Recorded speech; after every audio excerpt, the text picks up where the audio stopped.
Assalamualaikum warahmatullahi wabarakatuh. Saya Putri Fadil Rostin dengan NIM F1S1200011 dari Prodi Sistem Informasi akan membahas terkait wacana amandemen UUD 1945. Amandemen UUD 1945 terjadi sebanyak 4 kali, yaitu di tahun 1999, di tahun 2000, 2001, dan juga 2002. Kemudian muncul bahwasanya akan dilakukan amandemen kembali. Maka ketika itu terjadi, maka akan terjadi perubahan kelima dalam UUD 1945.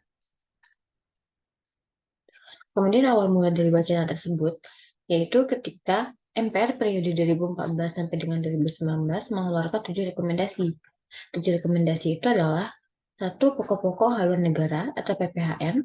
Kedua, penataan kewenangan MPR. Ketiga, penataan kewenangan DPD. Keempat, penataan sistem presidensial. Kelima, penataan kekuasaan kehakiman. Keenam, penataan sistem hukum dan peraturan perundang-undangan berdasarkan Pancasila sebagai sumber segala sumber hukum negara. Kemudian yang terakhir, ketujuh, adalah pelaksanaan permasyarakatan nilai-nilai Pancasila, UUD NRI tahun 1945, Negara Kesatuan Republik Indonesia, Bhinneka Tunggal Ika, dan juga ketetapan MPR. Kemudian dari wacana amandemen UUD 1945 ini, saya berpandangan, yaitu saya memiliki sudut pandang kontra atau menolak terhadap wacana ini. Dikarenakan ketika wacana ini keluar, itu tahun 2001, ini bukanlah hal yang mendesak.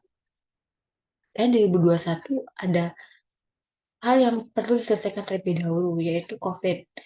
Nah, ketika ini muncul di saat COVID itu bukanlah hal yang baik, dikarenakan juga melakukan amandemen itu butuh pembahasan yang mendalam dan juga dalam waktu yang tenang. Kemudian, wacana itu juga bisa memberikan potensi perubahan yang tidak diinginkan. Tentunya ada konsekuensi dari apa yang kita lakukan. Nah, terjadi kekhawatiran akan membuka pintu bagi perubahan yang merusak prinsip-prinsip dasar konstitusi, mengorbankan hak-hak individu, atau mengurangi pembatasan kekuasaan pemerintah. Kemudian, wacana ini publik tidak meminta perubahan konstitusi.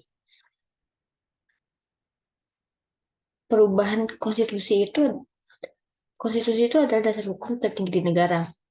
Nah, harusnya itu menjadi kehendak masyarakat, mayoritas masyarakat. Nah, sedangkan kehendak mayoritas rakyat ini itu ditunjukkan dengan adanya aspirasi publik. Nah, untuk sekarang publik itu belum meminta perubahan konstitusi. Publik belum ada memberikan aspirasi publik terkait hal tersebut. Kemudian lebih baik fokus pada peningkatan pelaksanaan penegakan hukum.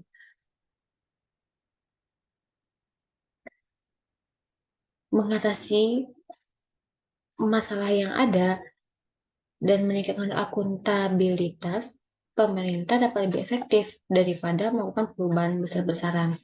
Lebih baik fokus pada peningkatan dan pelaksanaan penegakan hukum yang telah ada. Kemudian juga dapat mengganggu stabilitas dan konsistensi hukum. UUD 1945 itu telah menjadi dasar yang kokoh selama puluhan tahun. Nah, ketika amandemen dilakukan, itu memberikan potensi mengganggunya stabilitas dan konsistensi hukum yang telah terbangun. Maka akan lebih baik ketika memperbaiki implementasi UUD tersebut daripada mengubahnya. Mungkin hanya itu yang bisa saya berikan pandangan saya terhadap wacana amandemen UUD 1945. Hanya itu bisa saya sampaikan. Saya tutup. Assalamualaikum warahmatullahi wabarakatuh.